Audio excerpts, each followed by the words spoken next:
je protest. Jaz sem videl podcast, sem kaj čakal ostale snovalce, ki so. Ne, čez 6 minut.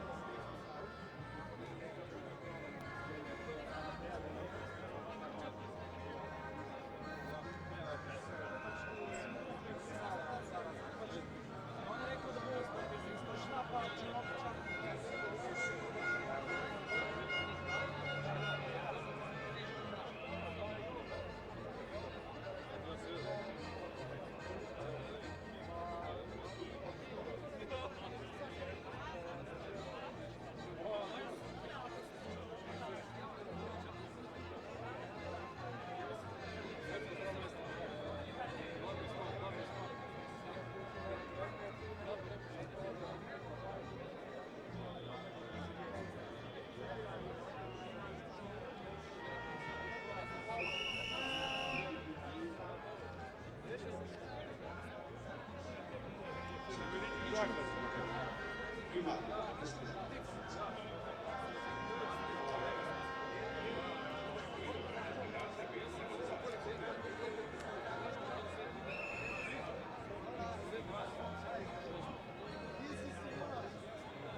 A se boš pol ti obrnil nazaj?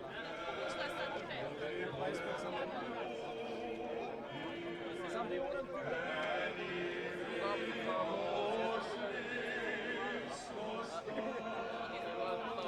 Res moram videti, kako pada Nisem še rezervirala, ker smo se to organizirali. Ja, ni panike. Nisem še rezervirala, ni za 100 ljudi rabiš, če pa tam en postavljalnic. No, to je tudi za mene, veš, počne se ima, da imam postreda.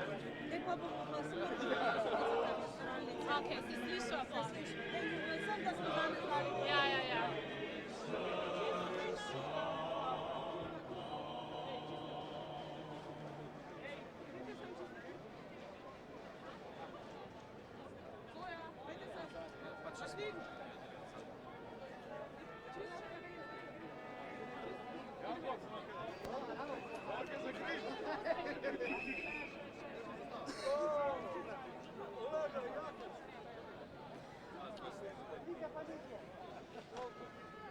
A začnemo točno?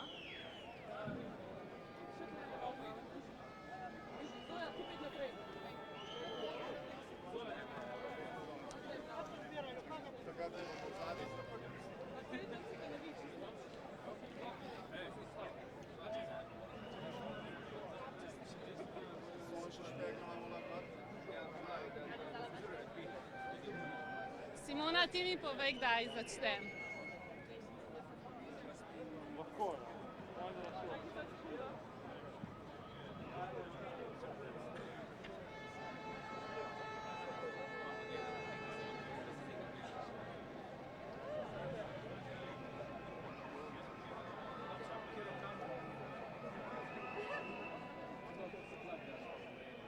Najlepša hvala, da ste prišli sem pred protestom. Pred približno 3 tedni je vlada praktično čez noč sprejela sklep, da bo v občinah Brežice in Središče ob Dravi postavila azilna domova. O tem občani niso bili obveščeni, kaj šele posvetovani. Župana o tem nista vedela ničesar. Pravzaprav je bila lokalna skupnost popolnoma izključena iz te odločitve. Vlada je s tem ponovno pokazala popolno brezbrižnost do državljanov Republike Slovenije in temu se je treba odločno upreti.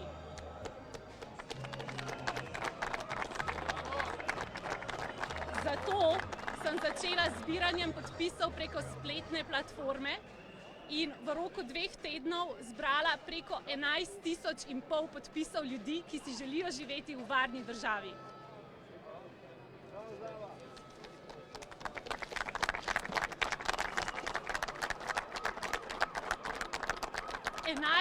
Več kot 11 500 ljudi je podpisalo peticijo, ki zahteva takojšen preklic odločitve sklepa vlade o izgradnji azilnih domov v Središču ob Dravi in Brežicah. Več kot 11 500 ljudi je podpisalo peticijo, ki zahteva, da je lokalna skupnost vključena v odločitve, ki vplivajo na naše življenje in našo varnost.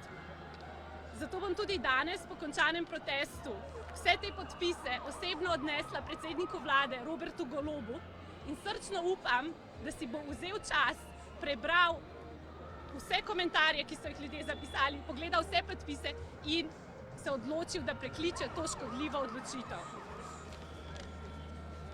Ilegalen prehod meje ni človekova pravica. Ilegalen prehod meje je nezakonito in kaznivo dejanje, ki se ga mora tudi tretirati kot tako. Vsak ilegalni migrant s tem, ko nezakonito prečka našo mejo, krši našo zakonodajo. In to je prva stvar, ki jo naredijo, ko pridejo v našo državo. In temu se je treba odločno upreti. Dejstvo je, da so nezakonite migracije nevarne. Sama si ne želim živeti v državi, kjer moram v žepu nositi solzivec. Ne želim si živeti v državi, kjer me mora biti strah, ko se sprehajam po ulici. In verjamem, da si tega ne želi noben od Slovencev. Ne želi si tega za svoje otroke, za svojo ženo, za svojo punco, za svojo sestro. In čas je, da povemo vladi, da je dovolj.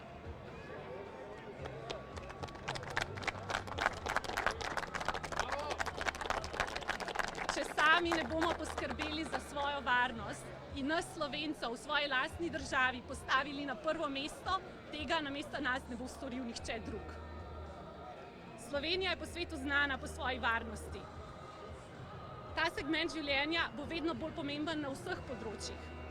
In upam, da bodo tudi prihodnje generacije lahko živele v blaginji oziroma še večji blaginji, v kateri živimo mi.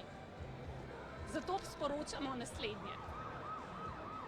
Slovenija je pravna država, zakon velja za vse, stop ilegalnim migracijam, stop sprejemanju odločitev brez upoštevanja mnenja državljanov, čas je za normalnost. Najlepša hvala.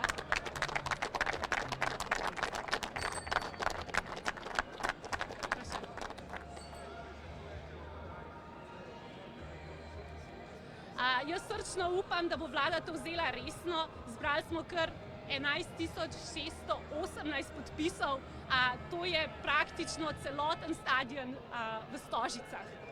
In s tem, da smo to zbirali samo preko spletne peticije, upam, da bo vlada preklicala odločitve. V peticiji imamo 2 konkretna poziva, ko upam, da se bojo upoštevali in upam, da bojo upoštevali mnenja državljanov. Tudi za mano je vseslovenski shod, ker se protestira ne samo zaradi situacije glede ilegalnih migracij, ampak tudi zaradi mnogo drugih stvari. Tako da upam, da nas bo vlada končno začela upoštevati. Najlepša hvala.